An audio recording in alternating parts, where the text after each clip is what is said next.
Selamat pagi, apa kabar pemirsa TVR Parlemen dimanapun Anda berada. Berjumpa lagi dalam program TVR 09 bersama saya Alfa Rizky dan tentunya rekan saya. Bersama saya Anggun Aktarini dan dalam 30 menit ke depan pemirsa kami akan sajikan kepada Anda sejumlah berita nasional khususnya dari sudut pandang DPR RI sebagai referensi Anda dalam memahami dinamika politik, ekonomi, sosial, dan budaya yang ada di Indonesia. Pemirsa TVR Parlemen, inilah TVR 09 selengkapnya.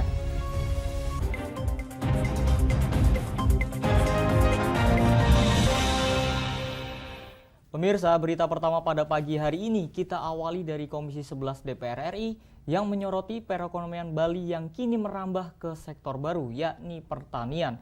Saat ini banyak masyarakat Bali yang bertransformasi ke sektor ekonomi alternatif karena dinilai berpotensi menciptakan sektor ekonomi baru selain pariwisata.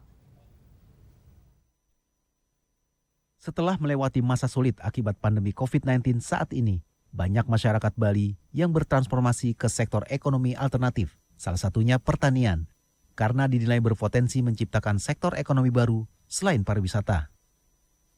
Hal tersebut terungkap dalam kunjungan kerja reses Komisi 11 ke Provinsi Bali belum lama ini. Wakil Ketua Komisi 11 DPR RI, Dolfi, mengatakan pertumbuhan ekonomi Bali tidak lepas dari sektor ekonomi pariwisata yang ditunjang oleh pertanian dan UMKM. Menurutnya hal ini menjadi tantangan baru bagi Provinsi Bali dalam upaya menciptakan sektor ekonomi alternatif selain sektor pariwisata. Pasalnya, pandemi COVID-19 mengakibatkan matinya sektor pariwisata Bali yang berimplikasi ke banyak sektor penunjang. Sehingga apabila kena pandemi, semua sektor jadi lumpuh. Nah ini tadi dari Pemda menyampaikan, baik dari provinsi maupun dari 3 kabupaten yang hadir, menggambarkan bahwa dengan adanya pandemi ini telah terjadi transformasi di masyarakat yang tadinya semuanya pariwisata, sekarang banyak yang beralih ke sektor pertanian dan ini peningkatannya cukup signifikan. Nah ini kan sesuatu yang positif dalam rangka memperkuat sektor-sektor pertumbuhan ekonomi di Provinsi Bali agar tidak hanya pada satu sektor tetapi juga sektor pertanian. Dalam pertemuan yang membahas pertumbuhan ekonomi Bali, di masa pemulihan tersebut turut hadir perwakilan OJK, Bank Indonesia, Kemenq, Bappenas, LPS, Pemprov Bali, Pemkab Badung, Bangli, Tabanan, Jamkrindo, Askrindo, Bank Himbara, dan BPD. Dari Bali, Panji Prabowo, TVR Parlemen melaporkan. Beralih dari anggota Komisi 4 DPR RI, Daniel Johan menyampaikan bahwa program diversifikasi terkait dengan pangan yang digagas Kementerian Pertanian perlu digalakan kembali di tengah kondisi ekonomi yang tidak pasti. Di sini diverifikasikan bahwa pangan dinilai penting untuk mengantisipasi terjadinya krisis pangan. Komisi 4 DPR RI menilai perlu ada diversifikasi pangan bagi masyarakat untuk mengantisipasi terjadinya krisis pangan. Ditemui di ruang rapat Komisi 4 Gedung Nusantara DPR RI Senayan, Jakarta baru-baru ini, anggota Komisi 4 DPR Daniel Johan menyampaikan program diversifikasi pangan yang digagas Kementerian Pertanian perlu digalakan kembali. Daniel Johan menilai program diversifikasi pangan dibutuhkan untuk mengantisipasi terjadinya krisis pangan. Oh ya, tentu kita akan dorong seluruh pangan tradisional di daerah-daerah masing-masing ya. Yang terbiasa makan singkong, yang terbiasa makan jagung, yang terbiasa makan sagu, itu kita harus dorong sebagai diversifikasi pangan ya. Sehingga jangan semuanya hanya pada satu bahan pokok ya. Diversifikasi pangan menjadi langkah strategis yang harus dilakukan. Selain diversifikasi pangan, pemerintah juga perlu mengoptimalkan sumber daya perikanan dan kelautan untuk alternatif sumber makanan bergizi bagi masyarakat. Kekuatan perikanan tuh menjadi buffer, penyelamat pada saat krisis pangan terjadi nanti. Karena contoh ya, mungkin yang disebut kekurangan gizi itu malah banyaknya di perkotaan. Kalau di dapil saya Kalimantan Barat, meskipun kemiskinannya tinggi, tetapi nggak ada krisis gizi karena sungainya itu memberikan berkah makanan. Kementerian Pertanian menggagas program diversifikasi pangan sebagai langkah antisipasi terjadinya krisis pangan. Ada 6 pangan lokal pengganti beras, yakni singkong, jagung, pisang, talas, kentang, dan sagu.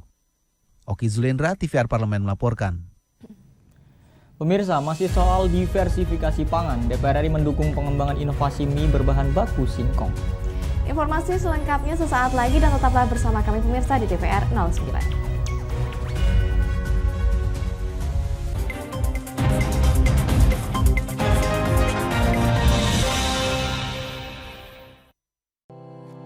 Tugas dan fungsi DPR RI sangat penting bagi negeri ini sebagai pengemban amanat rakyat.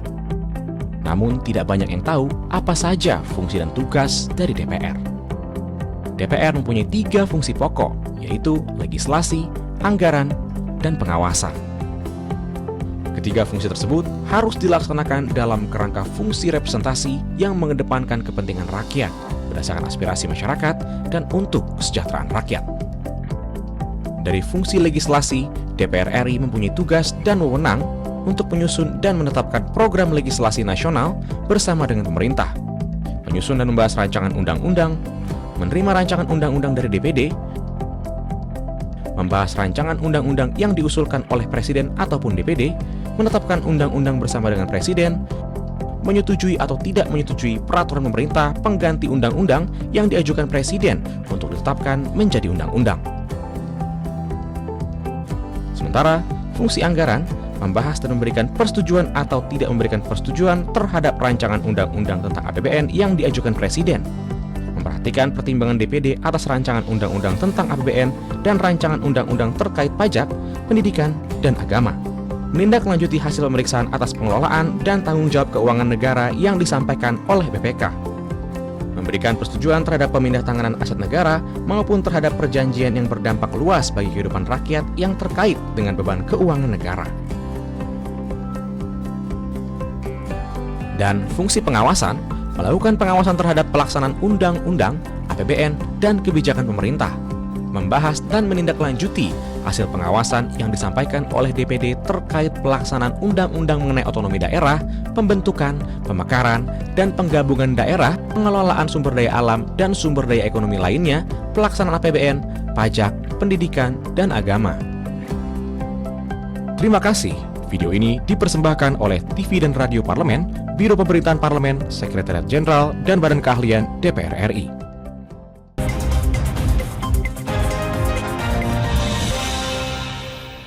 Terima kasih pemirsa, Anda masih bersama kami di TVR 09. Pemirsa, DPR RI mendukung inovasi pembuatan mie berbahan dasar singkong di tengah ancaman ketersediaan pangan dunia akibat krisis global dan konflik Rusia-Ukraina. Penggunaan bahan baku lokal akan berdampak baik untuk para petani dan meningkatkan perekonomian nasional. DPR RI mendukung inovasi mie berbahan dasar singkong di tengah ancaman ketersediaan pangan dunia akibat krisis global dan konflik Rusia-Ukraina. Hal tersebut diungkapkan anggota Komisi 11 DPR RI Charles Mekiansyah usai menerima pengurus Ikatan Persaudaraan Haji Indonesia yang dipimpin Ketua Umum IPHI Ismet Hasan Putro.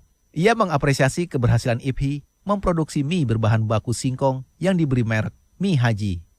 Charles Mekiansyah menilai penggunaan bahan baku lokal akan berdampak baik untuk para petani, meningkatkan perekonomian nasional, mewujudkan pemerataan ekonomi, dan membantu pelaku UMKM untuk memasok beragam bahan pendukung lainnya.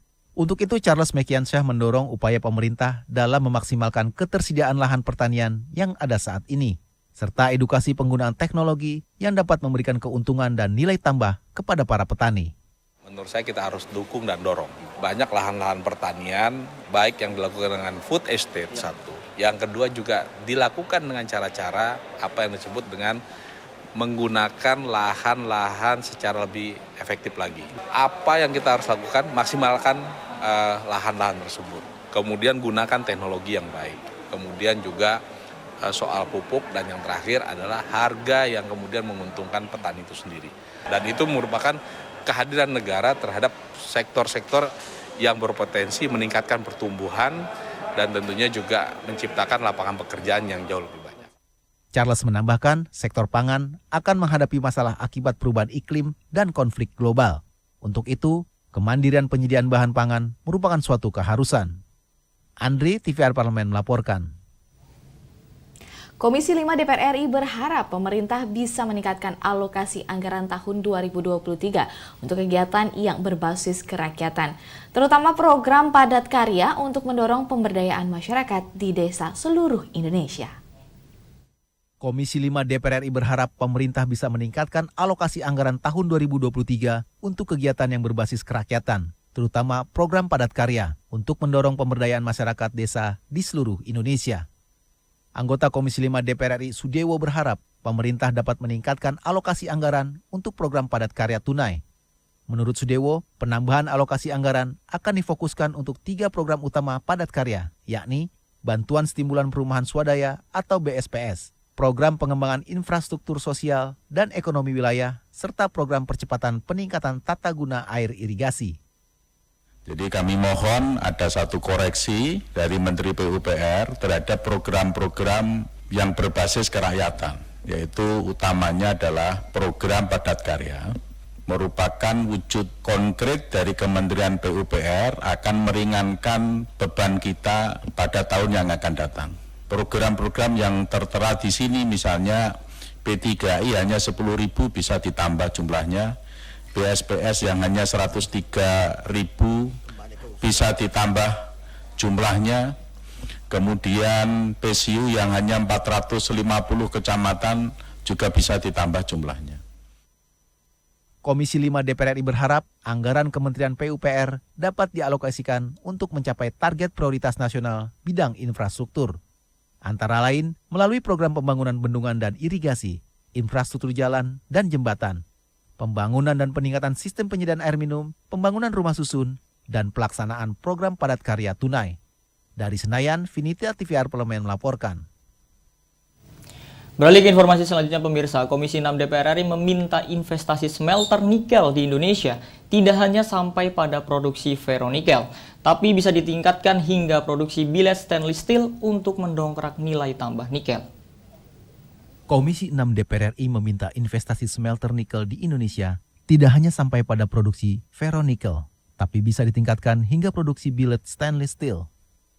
PT Anugrah Barokah Cakrawala atau PT ABC mulai melakukan pembangunan smelter nikel di Kabupaten Tanah Bumbu, Provinsi Kalimantan Selatan. Smelter nikel dengan kapasitas 40.000 ton per tahun ini akan menyerap 1.200 tenaga kerja. Pembangunan smelter di Indonesia diharapkan agar Indonesia tidak lagi mengekspor hasil tambang dalam bentuk mentah, melainkan dalam bentuk bahan baku, produk akhir. Namun, smelter nikel di Indonesia hanya memproduksi ferronikel. Anggota Komisi 6 DPR RI, Dedi Yefri Hanteru Sitorus berpandangan, smelter nikel di Indonesia harusnya bisa sampai memproduksi billet stainless steel. Karena kita akan kesulitan. Sampai saat ini setahu saya, smelter-smelter nikel itu hanya memproduksi ferronikel, lalu diekspor. Padahal harusnya bisa sampai ke billet stainless steel. Dengan begitu industri stainless steel kita tentu akan melonjak secara drastis dan itu memberikan keuntungan yang luar biasa kepada negara. Kalau ferronikel itu hanya 14 kali, tapi billet stainless steel itu bisa 19 kali, Pak. Dalam rapat kerja dengan Menteri Investasi atau Kepala Badan Koordinasi Penanaman Modal Komisi 6 DPR RI juga berpesan, investasi di Indonesia tidak hanya menekankan penerimaan modal asing, tetapi juga kontribusi untuk daerah-daerah sekitar proyek investasi, terlebih yang berada dalam kawasan ekonomi khusus.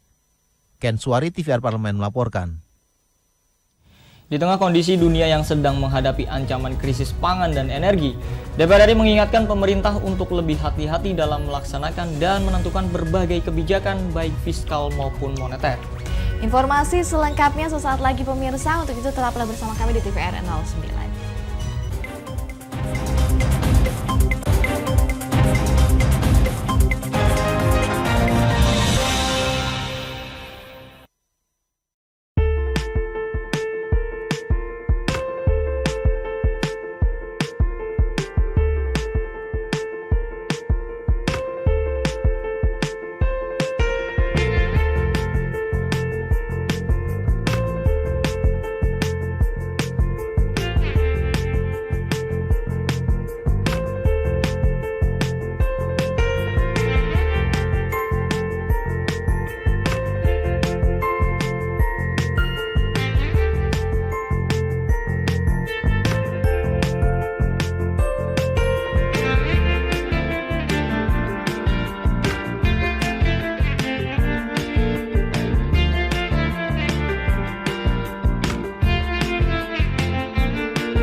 Virus corona menjadi perbincangan dunia. Beberapa negara sudah terjangkit. Ribuan orang di Indonesia terkena virus ini. Kita perlu antisipasi dengan melakukan hal berikut. Cuci tangan dengan sabun dan antiseptik. Gunakan masker atau penutup mulut saat bersin dan batuk. Masak telur dan daging hingga matang. Hindari kontak dengan hewan. Tidak saling berjabat tangan. Tidak berinteraksi dengan penderita. Jika memiliki demam tinggi, batuk, pilek, gangguan pernafasan, sakit tenggorokan, dan letih lesu, segera periksakan ke dokter. Waspada virus corona, cegah penyakit sejak dini. Dipersembahkan oleh TVR Parlemen, Biro Pemberitaan Parlemen, Sekjen dan DK DPR RI.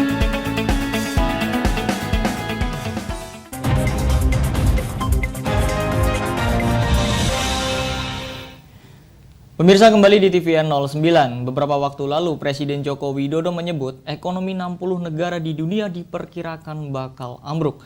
Bahkan ekonomi dari 40 negara diantaranya telah dipastikan mengalami kemerosotan. Dan untuk itu DPR RI mengingatkan pemerintah agar waspada dan tepat dalam melaksanakan setiap kebijakan termasuk dalam pengelolaan APBN dan tentang penyusunan anggaran tahun 2023 nanti. Baik pemirsa, berikut ini laporan mendalam yang telah dirangkum oleh tim redaksi TVR Parlemen dalam segmen editorial Parlemen.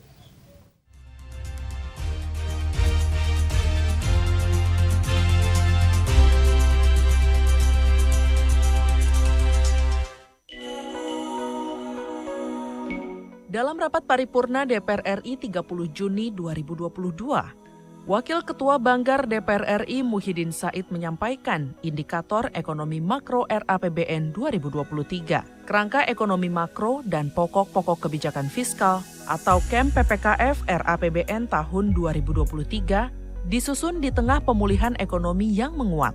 Di sisi lain, perekonomian global masih dibayangi resiko ketidakpastian. Di tengah upaya pemulihan ekonomi, juga menjadi momentum untuk melakukan reformasi struktural dalam rangka mendorong transformasi ekonomi untuk peningkatan produktivitas nasional. Berdasarkan tema tersebut disusun pokok-pokok kebijakan fiskal sebagai berikut. 1. Penguatan kualitas SDM melalui kebijakan bidang kesehatan, pendidikan, dan perlindungan sosial. 2. Akselerasi pembangunan infrastruktur. 3. Pemantapan reformasi birokrasi. 4. Revitalisasi industri. 5. Pembangunan ekonomi hijau.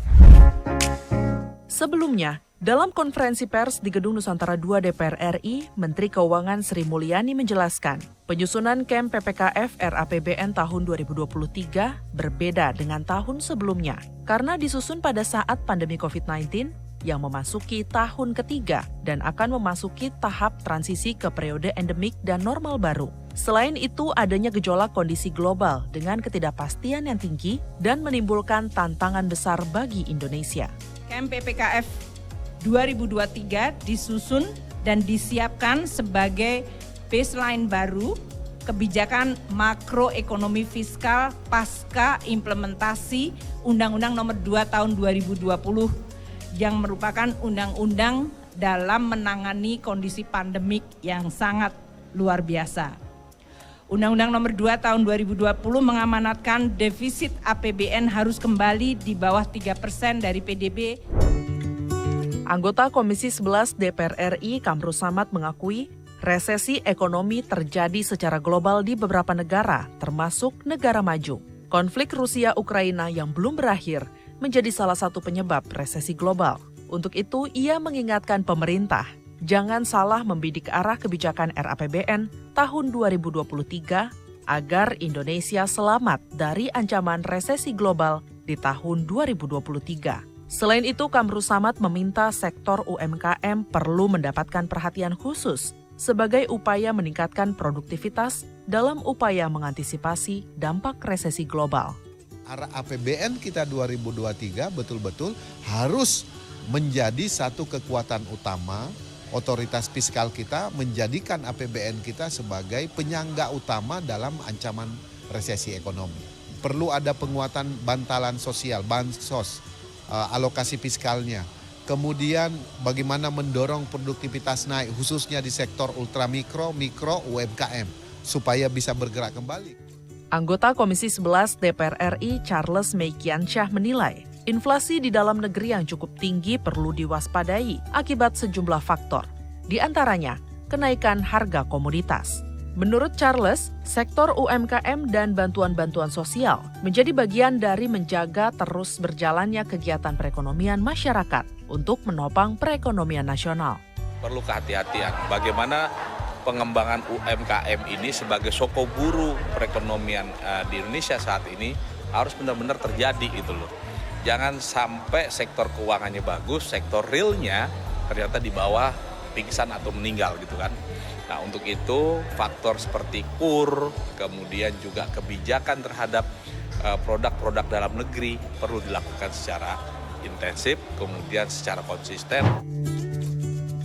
Tidak jauh berbeda, anggota Komisi 11 DPR RI Ahmad Najib mengatakan, meski APBN semester 1 2022 mengalami surplus, banyak tantangan eksternal yang masih membayangi perekonomian Indonesia. Jangan mengganggu pemulihan dan pertumbuhan ekonomi Indonesia.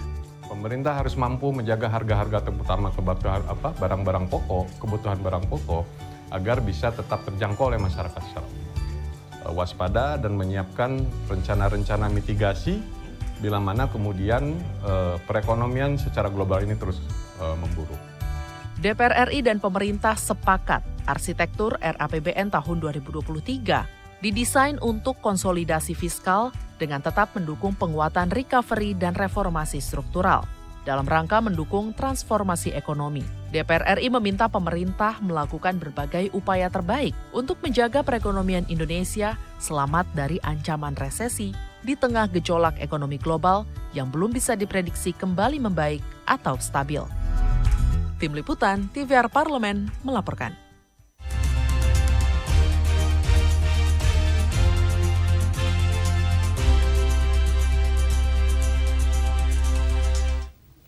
Pemirsa, Jalan Tunjungan menjadi salah satu tempat nongkrong favorit warga Surabaya, terlebih saat malam hari. Nah pemirsa, ada apa saja nih yang bisa ditemui di sana? Dan tentunya informasi selengkapnya sesaat lagi. Untuk itu jangan kemana-mana pemirsa, tetaplah bersama kami di TVR 09.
Terima kasih pemirsa, Anda masih bersama TVR 09.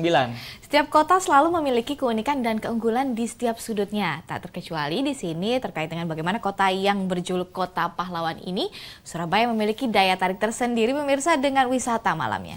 Nah pemirsa, Jalan Tunjungan menjadi salah satu destinasi wisata favorit pada malam hari. Perpaduan gemerlap lampu dan lalu lalang pengunjung membuat Jalan Tunjungan terus ramai dan hidup pada malam hari. Berikut liputan lengkapnya untuk Anda pemirsa dalam segmen Intips Informasi dan Tips.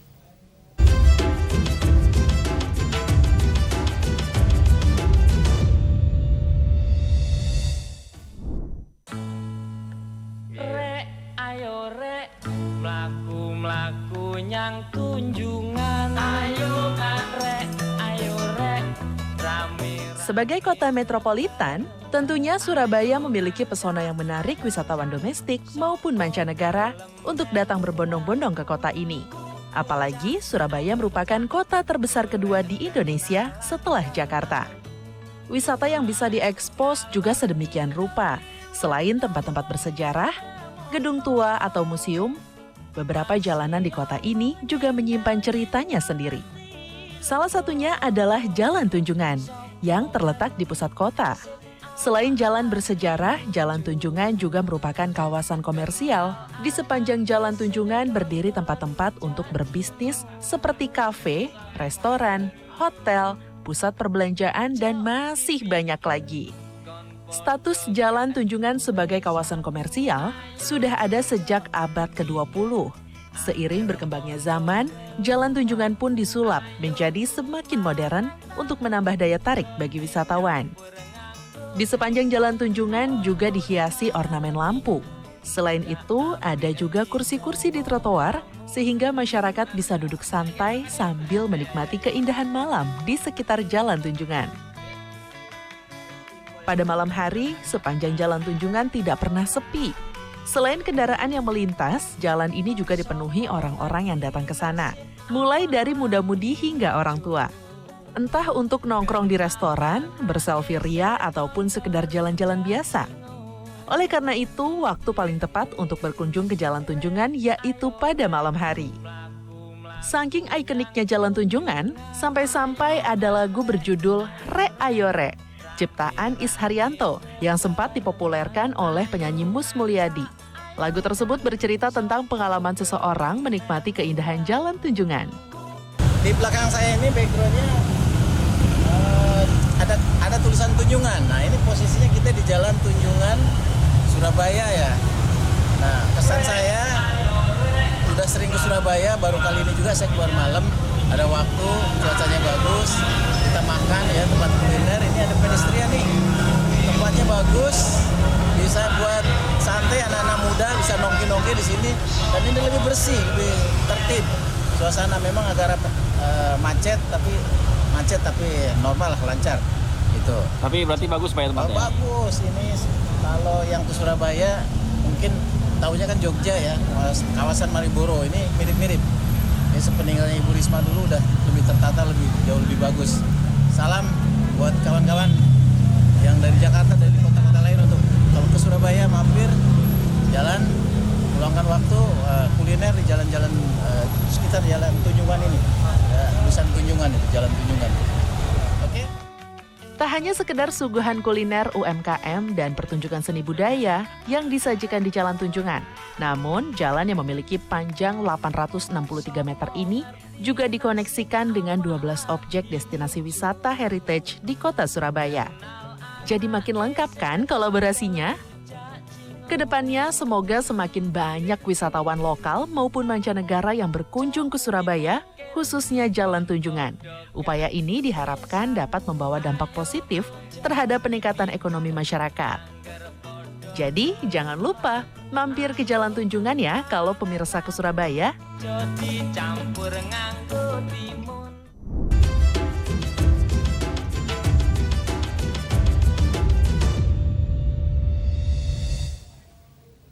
Baik pemirsa, kami infokan kepada Anda bahwa DPR RI saat ini sedang memasuki masa reses, di mana seluruh anggota Dewan kembali ke daerah pemilihan masing-masing, melaksanakan fungsi representasi DPR RI, menyerap dan menghimpun aspirasi masyarakat, serta menindaklanjuti dan memberikan pertanggungjawaban kepada konstituen di daerah pemilihannya.